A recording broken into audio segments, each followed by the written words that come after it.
There are secrets buried, not because they're dangerous, but because they're too real. So real, in fact, that if ever spoken aloud, they would shake the foundations of everything we've been taught to believe. Like a temple built on sand, history would crumble.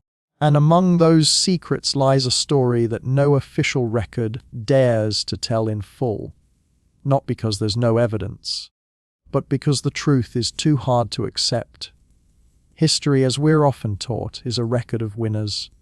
Usually men, usually kings, but usually battles and grand reforms. But there's another kind of history, silent, invisible, and filled with hands that were never allowed to hold a pen. That history was written through glances, through breaths, through the soft touch of a warm teacup in the cold corridors of a palace. Have you ever heard of her name? Probably not. She's not in the list of celebrated concubines. There's no statue, no descendants, no surviving bloodline. And yet, in the final months of the Qing dynasty, every thread within the inner court led to one name: Consort Ling of the Nara clan, the last woman to hold the original key to the royal apothecary, the forbidden library, and the private chest of Emperor Guangxu. No one knew where she came from. But everyone knew this: she was unreadable. She didn't cry, didn't smile, didn't pout, didn't scheme. But no one dared to look down on her. Those who tried to outmaneuver her, whether low-ranking maids or trusted aides of the Empress Dowager, were either transferred, suddenly fell ill, or died from a mysterious fall down the stairs. Even Empress Dowager Cixi, the woman who ruled a nation, once ordered an investigation into her and later rescinded it in utter silence. Consort Ling left no writing behind. Everything we know about her survives only in fragments. Whispers from old eunuchs about tea with a strange aftertaste, a scribbled note on a lock system only she could replace, and a torn diary page from the head palace cook who once wrote, "She never gave orders." But when she stood up and walked back to her chamber, it felt like the whole palace stopped breathing. Welcome to Boring History in Dreams, the channel that revives stories long forgotten. Today, we invite you to walk with us through the hushed halls of the Forbidden City, to meet a woman whose name was erased, but whose presence once held life and death in her hands, at the crumbling edge of an empire. If you find value in this video, if it makes you feel something, or opens a door to a hidden past, please consider subscribing to Boring History in Dreams. It gives us strength to keep peeling back the layers of time, because sometimes all it takes is one brave soul to light the truth again. And before we begin this strange journey, I have one question, not to test your mind, but to feel your heart. If there was a woman, no title, no public power, yet she could make an entire empire bow, what do you think gave her that power? A, her mind, and her ability to read people like a book. B, the deadly secret she held, one too dangerous to reveal. Type A or B in the comments. Your answer will tell us, do you believe in the power of intelligence or in the weight of the unspoken? If that question at the end of the last chapter left you wondering, then remember this. In places where power moves in silence, like the back halls of an empire, you don't always need brilliance or secrets. Sometimes all it takes is the right person disappearing at the right time. And that alone can rewrite history. The Nara woman didn't come from noble blood. She was once just a low-ranking attendant in the inner textile quarters, the division in charge of fabrics, garments, and the personal effects of imperial concubines. But what people remembered about her had nothing to do with the job she held. It was that she remembered everything. During an emergency room transfer after a small fire at the Western Sixth Wing, she was the only one who recalled where every personal item had been stored, from pearl buttons to ceremonial hairpins, used only during the spring rite. She didn't need ledgers. No one assigned her the task. But she knew who kept what, where it was, and when it was placed there. That uncanny memory earned her a temporary promotion to oversee the Forbidden Vault. A place that didn't just hold rare treasures, but also the kind of items you weren't supposed to talk about. Copies of coded letters from Nanjing, ancient medicinal recipes involving blood nests for imperial stamina, and most importantly, specially forged keys to underground doors that only the Emperor and 2 others were ever allowed to open. No one knew where she studied. No one knew who backed her rise. But everyone knew this from the moment the Nara woman was promoted. Not a single theft or security breach occurred inside the palace walls. And from that point forward, a whisper began to spread.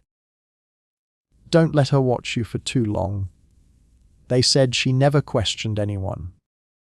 But if she stepped into the royal kitchen, the person who had been poisoned would fall ill by nightfall. If she paused inside the incense storeroom, by morning, the entire batch would be replaced. Once, the chief eunuch tried to expel her, claiming she had seized too many keys without proper clearance. 3 days later, he fell ill, muttering nonsense in a fevered haze for 9 nights before he died. Before he passed, he repeated 2 words over and over, "Don't open." That death silenced the palace. No one spoke her name aloud again. They gave her a new title, the Lock's Shadow, and yet Consort Ling never flaunted her influence. She didn't attend lavish ceremonies. She didn't compete for the Emperor's favor. She accepted no rewards in public view. The only thing she held onto, and guarded with unshakable resolve, was her private locking system, a set of custom-engineered mechanisms with hidden pins and layered chambers, not ordinary locks. Each time they were used, the inner structure reshuffled, making them virtually unbreakable. There's a rumor that beneath the Forbidden Library, in a sealed underground vault containing imperial stamina elixirs known as Jade Essence, there lies a door that has never been opened since she vanished. Not because it's sealed, but because no one, not even the finest locksmiths in the Empire, has ever cracked the triple-axis locking system she personally installed. Another tale claims she held one of the 3 master keys to the Imperial Poison Chamber, a secure room storing small vials of toxin made from gardenia flowers and ground earthworms. When Emperor Guangxu died suddenly, his tongue bore strange marks, symptoms no doctor could explain. And the one person who could have opened that chamber was never questioned, never summoned, never named. Consort Ling disappeared without a trace. No farewell letter, no funeral, no official summons. Just a single slip of paper tucked behind her chamber door. It read, "Some things aren't hidden because they're secrets, but because if opened, they'd change the way people see the world." That note was never made public. It was stored in a sealed file, tucked inside a hidden drawer in the Empress's study. Decades after the dynasty fell, a young scholar stumbled upon it. But the strangest part, the ink hadn't faded, the paper hadn't aged. They tested it. It wasn't traditional ink, and the paper wasn't like anything from that century. The story of Consort Ling of the Nara clan doesn't end with a closing chapter in a dusty history book. It ends with a void, an echo, a shadow of power that needed no title, no scrolls, no statue. A power that lived in fear, in memory, and in keys no one has ever held again. And even now, we still don't know, was she a genius or a ghost? Had the story ended with keys and rumors of poison, perhaps people would have dismissed her as a footnote, a shadow figure crafted by overactive imaginations of later generations. But here's the problem: every person who ever clashed with her or tried to control her vanished. Not just from the palace, but from history itself. No records, no descendants, no documented fate. It began with concubine Go Shun, a sharp-witted woman once in charge of the inner court's logistics, the very place where the Nara woman had overseen inventory. Historical records praised Guo Shun for managing the palace in times when the Empress Dowager was consumed with affairs of state. She was rewarded more than once for her diligence. But during an audit of supply storage, Guo Shun discovered that several key sets had been replaced, with no official note, no documentation. In a confidential report to the Empress Dowager, she implied that someone is quietly seizing control over access to restricted areas. A week later, she was reassigned to the Hall of Mental Cultivation for recovery. Less than a month after that, she died of respiratory failure due to cold weather. No one dared connect her death directly to the Nara woman. But after that, any thoughts of monitoring or reviewing her vanished. Silence became the only policy. Stranger still, the Empress Dowager never mentioned replacing the now vacant role in materials management. It was as if she had made peace with the fact the Nara woman belonged there. And it was best to let her be.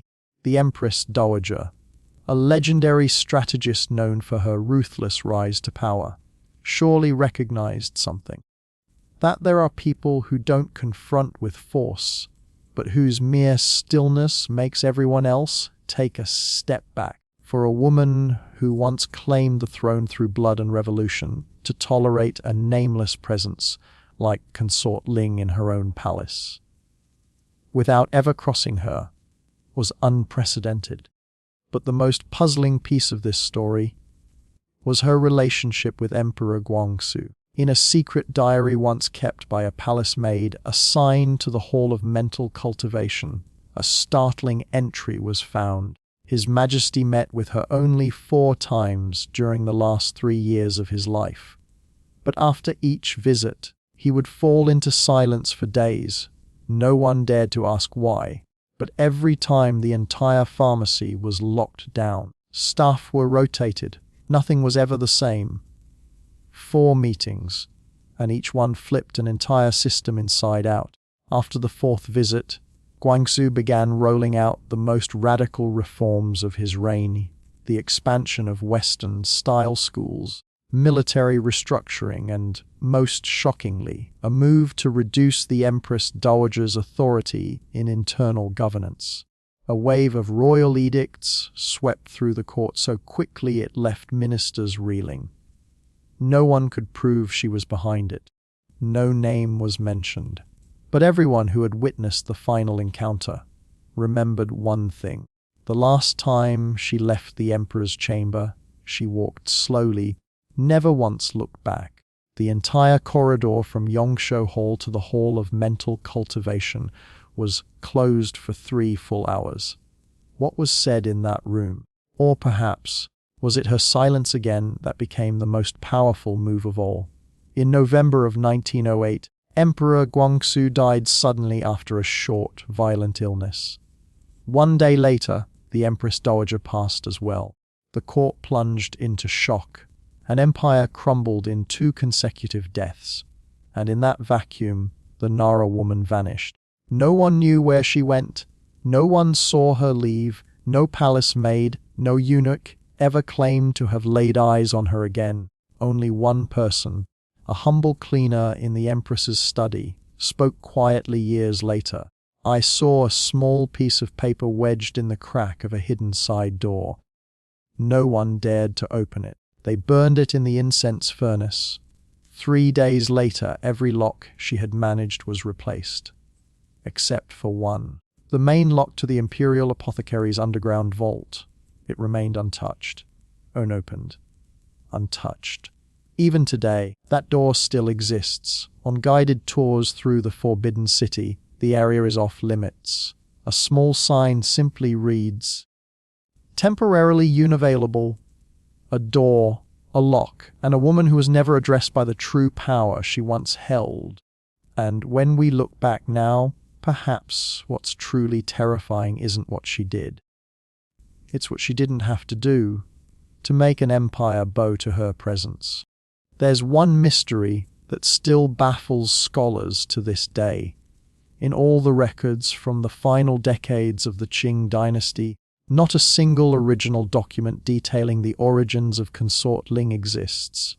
For every other concubine, historians can trace it all: entry dates, family background, titles, dates of death. But for her, only one line appears in the palace registry of inner court affairs. Lady Nara entered the palace without formal selection. No records of birthplace, no clan affiliation noted. That statement defies every standard of the imperial harem. A consort with no file. It should have been impossible. So the question echoes louder: who brought her into the palace? Or more disturbingly, who erased all traces of her? There's a theory, once dismissed, but still whispered among academics, that the Nara woman was never a consort at all. She was a replacement, inserted deliberately into the palace as a specialized operative.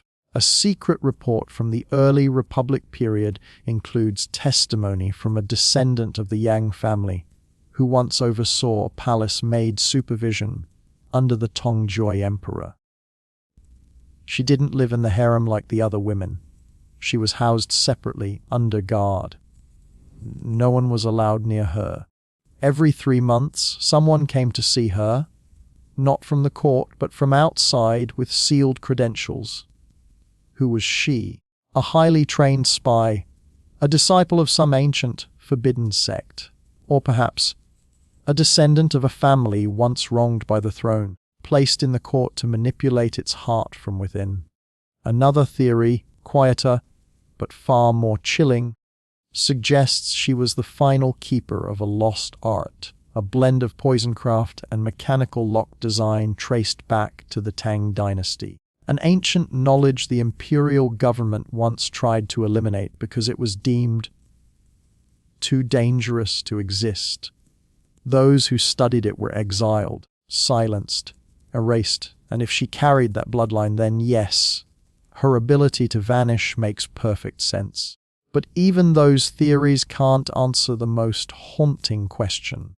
If she truly held power behind the throne, why didn't she step forward after the emperor and the empress dowager both died? That was her moment. If she were the true puppeteer, that was the time to seize daylight, but she didn't.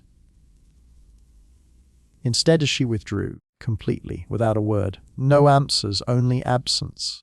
And it's that absence, in the midst of absolute chaos, that may have spoken the loudest. She didn't need to fight. She had already won.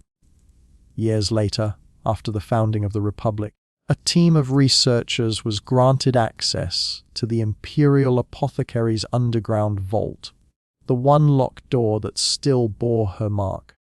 They couldn't open it. But carved into the stone frame beside it, they found an inscription written in an unknown script.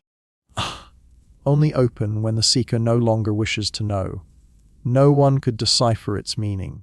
But one of the researchers, a cryptographer, wrote this in his memoir. It wasn't just a lock. It was a mental labyrinth, a structure designed to be solved not with tools, but with philosophy. And with that, her story became so blurred that the line between person, symbol, and myth was no longer distinguishable. Maybe she died. Maybe she escaped with help from some suppressed faction. Maybe she lived out her days as a wandering healer, a reclusive priestess, or a performer in an obscure traveling troupe. Or maybe she never truly left. Maybe she still exists, not in body, but in the very systems of soft power she once crafted, in the silent decisions, the unseen levers, the hands behind the velvet curtain. And the most painful question of all, how many of the choices we believe are ours were made long before we ever reached them? The story of the Nara woman is not a chapter in history. It is a mirror reflecting the truths that history never wrote in ink, but etched instead in fear, in silence, and in disappearance. And now, in a world where keys are no longer made of iron, but of fingerprints, passcodes, AI, and blockchain, we must ask ourselves, has soft power ever truly disappeared? Or has it simply changed form, lying dormant, waiting for the next hand willing to turn the lock? There's a strange paradox in human history. The loudest forms of power, wars, assassinations, coups, are the ones we remember, analyze, and teach in textbooks. But the most sophisticated kinds of power, the ones that operate in silence, in glances, in unrecorded nods, are often forgotten, not because no one saw them, but because they're too difficult to explain. Consort Ling of the Nara clan, with all the things she never left behind, no records, no descendants, no explanation, became the embodiment of that kind of power. She didn't need to inherit a throne, command an army, or appear in any official chronicle. And yet, once you step into the system she built, where locks don't just protect objects, but preserve the questions no one dares to ask, you begin to understand a true power doesn't need a name.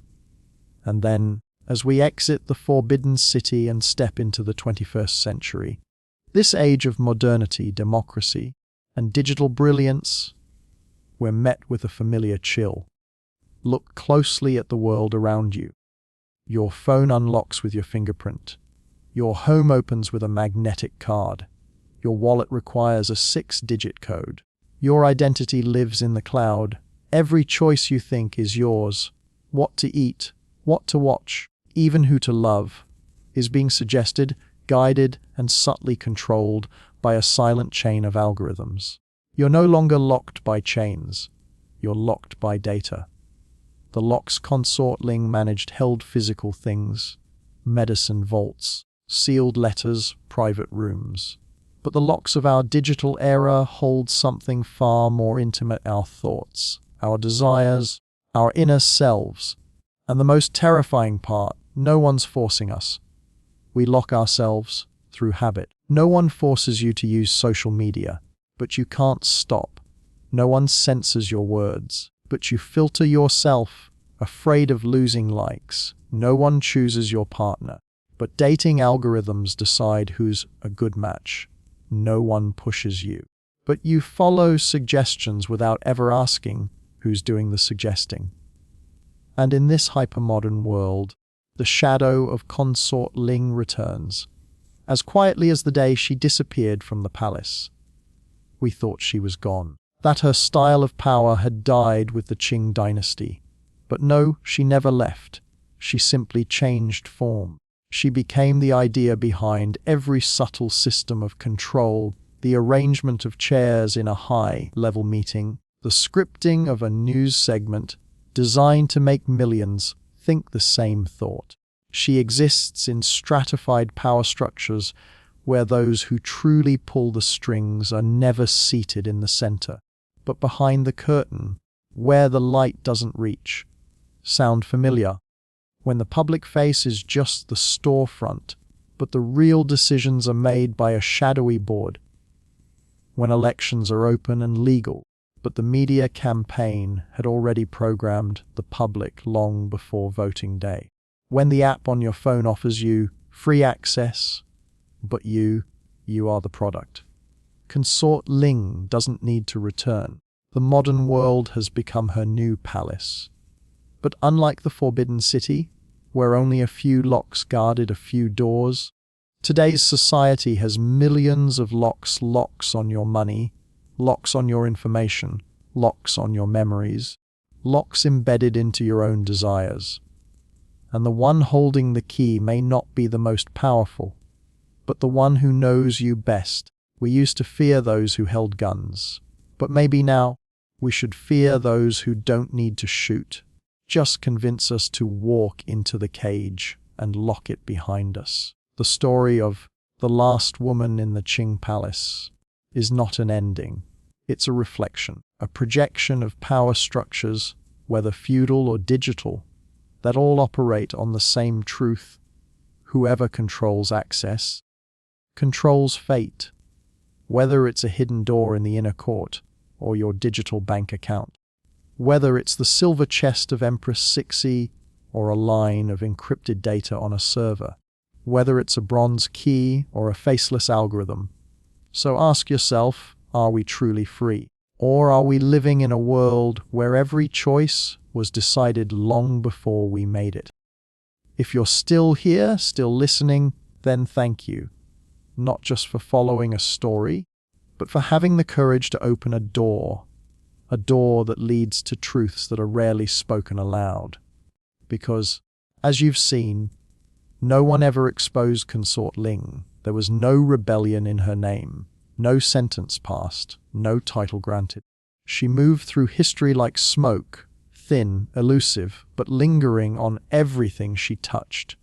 And then she disappeared, a woman who once moved emperors to rewrite policy, who made an empress retreat without resistance, who held the master system of locks in the largest royal court of her time, chose to erase herself from official history without leaving a single trace, and that is why she became the most powerful of them all. Because the highest form of power isn't about being remembered. It's about ensuring others never forget, even if they can never say your name aloud. Have you ever noticed? Those who hold the most power often say the least. The decisions that change your life the most rarely come from the mouths of those in the spotlight. They come from someone, somewhere, behind the curtain. We live in a different world now. But the nature of power hasn't changed. It's simply learned to change costumes, speak new languages, and operate with more modern tools. When you open an app, someone already knows what you're about to say. When you scroll a post, someone is already tracking how your heart reacts. And when you type your password, a system is already recording how long you hesitate on the fourth key. Today, power doesn't come from swords, but from the first suggestion on your search bar. It doesn't come from a throne, but from the question you never ask, because you think you already know the answer. So the next time you believe you're choosing, pause and ask yourself, am I unknowingly playing out a new palace drama? Cast in a modern script as the character no one names, but who still shapes everything. And now, if there's one question to close this journey, it's this: would you rather be remembered by history, or rewrite it quietly from the shadows? A, the one honored in the light, even if it's a beautiful illusion. B, the one no one sees, but who changes the entire game from the dark. Type A or B in the comments below, because maybe one day someone will write about you too as the Consort Ling of a new era.